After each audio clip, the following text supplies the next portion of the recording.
Halo,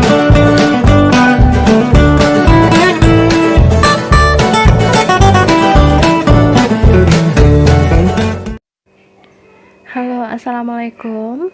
Okay, based on the pictures, I know that you can guess what we gonna learn today. Yep. So today we gonna learn about procedural text. Jadi hari ini itu kita akan belajar apa sih itu procedural text.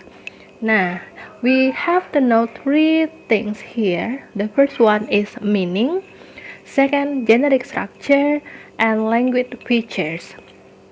Meaning itu artinya apa sih, definisi dari prosedur teks, and struktur teksnya gimana, dan berikutnya struktur bahasa yang digunakan di dalam prosedur teks itu seperti apa. Okay, now we come to the first one, meaning. Meaning itu adalah definisi. Apa sih itu prosedur teks? Apa aja sih yang akan kita pelajari di sini? Okay, so let's see here. Procedure text is the text that tell us about how to make or how to do something in step or sequences. Jadi prosedur teks itu adalah sebuah teks yang memberitahukan kita gimana sih cara membuat atau mengerjakan sesuatu. Biasanya itu nanti berupa langkah-langkah atau tahapan-tahapan. And then we come to the generic structures of procedure text. Nah, sekarang kita masuk lagi ke struktur dari teks atau struktur dari sebuah prosedur teks itu. Apa-apa aja sih bagian-bagian yang ada di dalam prosedur teks? Okay, check it out. The first one atau the first part, bagian pertama itu adalah aim atau goal. Apa tujuan kita? Prosedur teks ini tentang apa sih? Gitu. Terus yang the second one is about materials. Materials, bahan-bahannya atau ingredients sama aja. And the last part is about step. Step ini adalah langkah-langkah atau tahapan-tahapan dalam proses pembuatannya. And we come to the last part, that is language features. Struktur kebahasaan, bentuk bahasa yang digunakan di dalam prosedur teks itu seperti apa sih? Nah, ada beberapa poin di sini yang akan bisa membantu Anda semua dalam memahami atau dalam membuat sebuah prosedur teks sederhana. Oke, perhatikan number one. Biasanya itu kalimat-kalimatnya menggunakan simple present tense. Oke, rumusnya semua pasti ingat kan? Terus yang kedua, berbentuk imperatif atau berbentuk kalimat perintah. Nah, kita masuk ke bagian yang ketiga, menggunakan action verbs. Contohnya, make, take, boil, cook, dan sebagainya.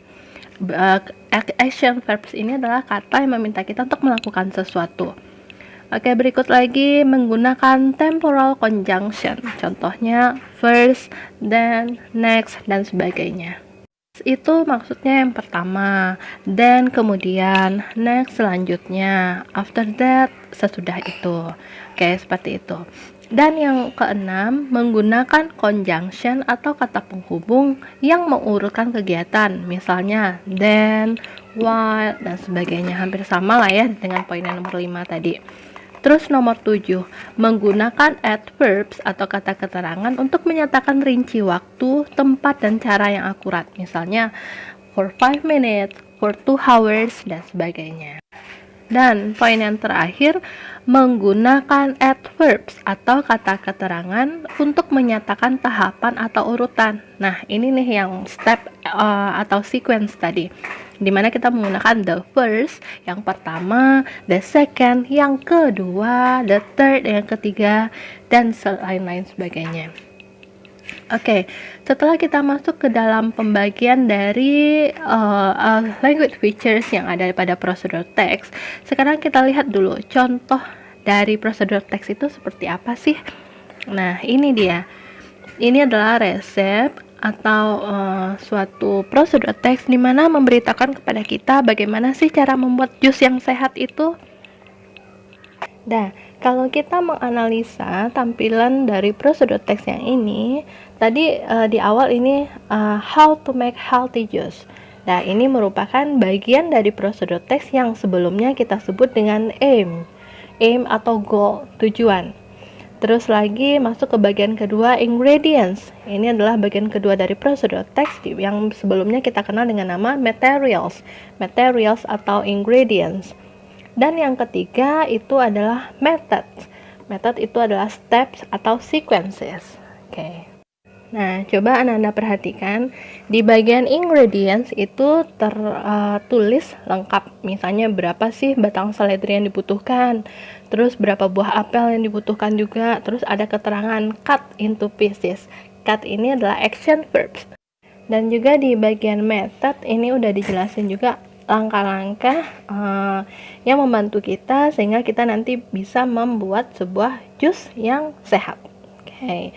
Seperti itu. Ananda boleh dibaca ini, diperhatikan betul, dianalisa apakah bagian-bagiannya sudah sesuai dengan apa yang kita pelajari di awal tadi.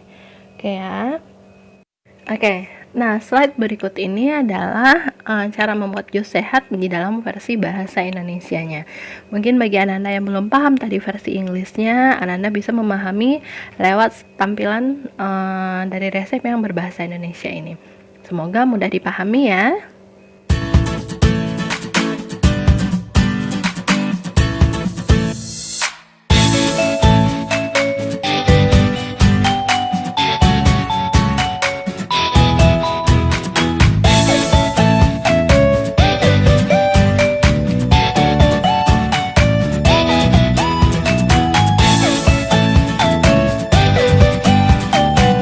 Oke, sekarang kita masuk ke contoh yang berikutnya. Oke, di sini adalah how to do or how to make a pencil box.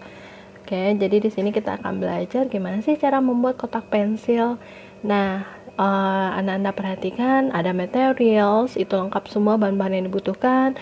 And then di bagian instruction perhatikan kata wash, cut, wrap, terus use atau paint. Itu merupakan action verbs yang digunakan di dalam contoh prosedur teks ini. Oke, silakan dipahami.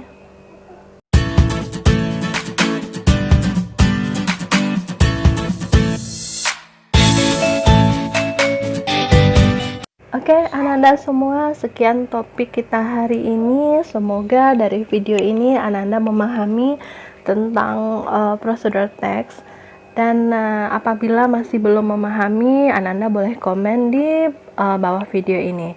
Oke, terima kasih untuk semuanya. Don't forget to like, comment, and subscribe. Oke, bye-bye. Assalamualaikum.